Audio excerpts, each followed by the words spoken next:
नमस्कार मित्रांनो, Y Marathi YouTube चॅनलमध्ये आपल्या सर्वांचे स्वागत आहे.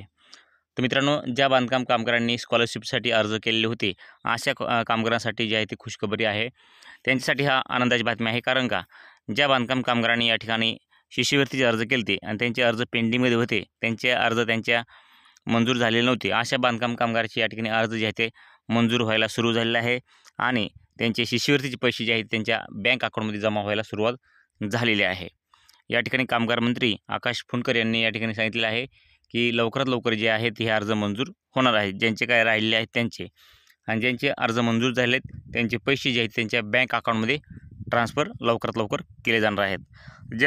जे बांधकाम कामगारांनी नोंदणी केली आहे, ज्या बांधकाम कामगाराची नोंदणी सक्रिय आहे, त्या बांधकाम कामगारांना या ठिकाणी शिष्यवृत्तीचे अर्ज भरण्यासाठी या ठिकाणी जे आहे ते सुरू केलेले आहेत. आता ज्यांना नूतनीकरण करायचे आहे त्यांनी पण नूतनीकरण करू शकतात आणि त्यांना जे स्कॉलरशिपचे अर्ज आहेत ते भरू शकतात. तर ज्या बांधकाम कामगारांनी स्कॉलरशिपसाठी अर्ज केले त्यांचे अर्ज पेंडिंगमध्ये होते, अशा बांधकाम कामगारांना या ठिकाणी जे त्यांचे पैसे त्यांच्या बँक अकाउंटमध्ये जमा व्हायला सुरुवात झालेली आहे.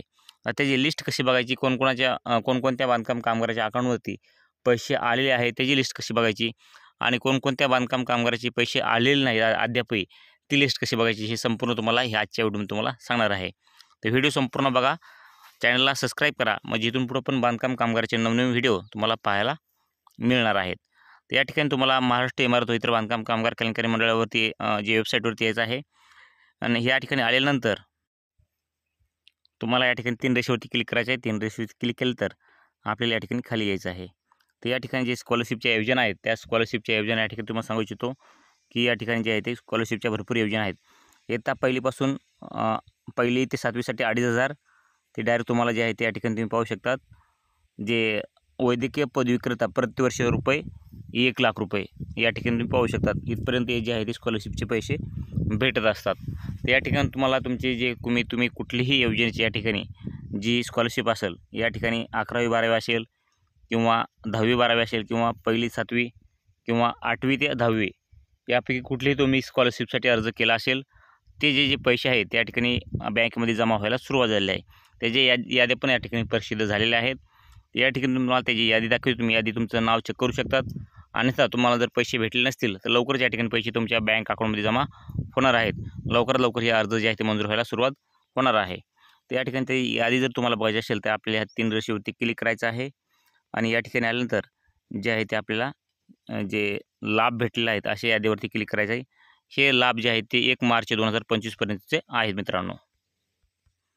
आता ज्यांनी 1 मार्च 2025च्या अगोदर ज्यांनी या ठिकाणी स्कॉलरशिपसाठी अर्ज केले होते, अशांसाठी या ठिकाणी जे आहे ते पैसे त्यांच्या बँक अकाउंटवरती जमा व्हायला सुरुवात झालेली आहे. तर या ठिकाणी जे तुम्हाला नाव कसं चेक करायचे, तुमचं पैसे किती आलेत हे संपूर्ण तुम्हाला या ठिकाणी पाहायला मिळणार आहे. तर ही यादी आहे मित्रांनो 1 मार्च 2025 पर्यंतची. तर या ठिकाणी तुम्ही पाहू शकता. तुम्हाला या ठिकाणी तुमचं नाव चेक करण्यासाठी तुम्हाला जे आहे तुमचं पहिल्यांदा डिस्ट्रिक्ट निवडायचं आहे. तुम्हाला जोही तुमचा डिस्ट्रिक्ट असेल ते निवडू शकतात. आपण एक एक्झाम्पलसाठी अहमदनगर निवडूयात आणि त्यानंतर जे आहे ते या ठिकाणी आपली कोणती योजनेमध्ये आपण फॉर्म भरलेला आहे ते या ठिकाणी निवडायचं आहे. ते या ठिकाणी जे आहे ते आपण योजना निवडूयात E04 आणि या ठिकाणी त्यानंतर नाव टाकायचं आहे. तुमचं नाव टाका. या ठिकाणी जे काही तुमचं नाव असेल नोंदणी करताना जे नाव दिलं होतं ते नाव या ठिकाणी टाका. तुमचा पासबुकावरती जो अकाउंट नंबर आहे तो अकाउंट नंबर या ठिकाणी टाका आणि IFSC कोड जो आहे तो IFSC कोड पण बरोबर या ठिकाणी टाकायचा आहे. आता हे संपूर्ण या ठिकाणी टाकल्यानंतर तुम्हाला सर्च हे ऑप्शनवरती क्लिक करायचं आहे.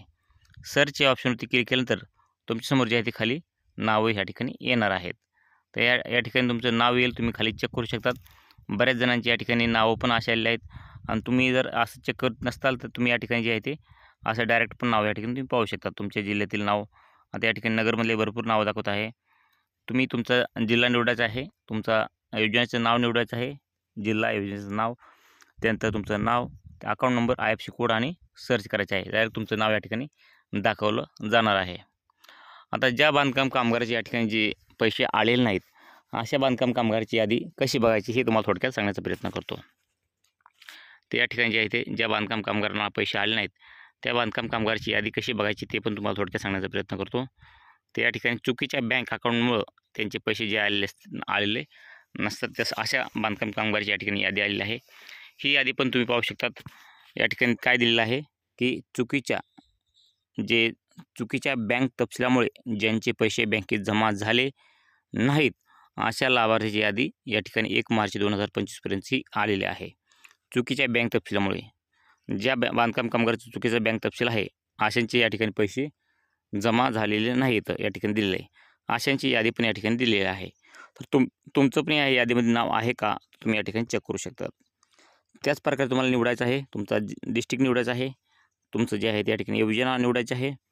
त्यानंतर नाव निवडायचं आहे की तुमचं जे नाव असेल ते या ठिकाणी टाका. त्यानंतर अकाउंट नंबर तुमचा जो आहे ते या ठिकाणी टाकून घेऊ शकतात. आणि तुमचा जो आहे तो IFSC कोड जो आहे तो या ठिकाणी टाकू शकतात IFSC कोड. आणि त्यानंतर हे संपूर्ण टाकलं तर तुम्हाला जे आहे ते साईडला या ठिकाणी दिलेलं आहे ऑप्शन सर्च. या सर्च ऑप्शनवर तुम्हाला क्लिक करायचं आहे. सर्च केल्यानंतर तुमच्यासमोर तुमचं नाव या ठिकाणी येईल. जर तुमचं जे बँकेचं तपशील चुकीचा असेल तर तुमचं या ठिकाणी नाव समोर येऊ शकणार आहे. तर अशा प्रकारे मित्रांनो तुम्ही संपूर्ण जे आहे ते या ठिकाणी माहिती घेऊ शकता. तुमची यादी पाहू शकतात. तुमचं चुकीचं बँक अकाउंट असेल तुमचं जे आहे ते या ठिकाणी पैसे तुम्ही दुरुस्त करून जे आहे ते करून घेऊ शकतात.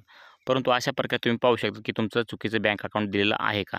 ह्या यादीमध्ये तुमचं जर नाव आलं तर तुम्ही जे आहे ते डबल त्या ठिकाणी महाराष्ट्र इमारत व इतर बांधकाम कामगार कल्याण मंडळाच्या ऑफिसला तुमचं बरोबर पासबुक द्यायचं आहे. अकाउंट नंबर बरोबर द्यायचा आहे आणि जे आहे ते रिअप्लाय करायचं आहे. मग तुमचे जे आहे ते पैसे तुमच्या अकाउंटवरती येतील. जर चुकीचं बँक अकाउंट असेल तर, नसेल तर तुमचं त्या बरोबर असेल तर तुम्ही काही करायची गरज नाही आहे.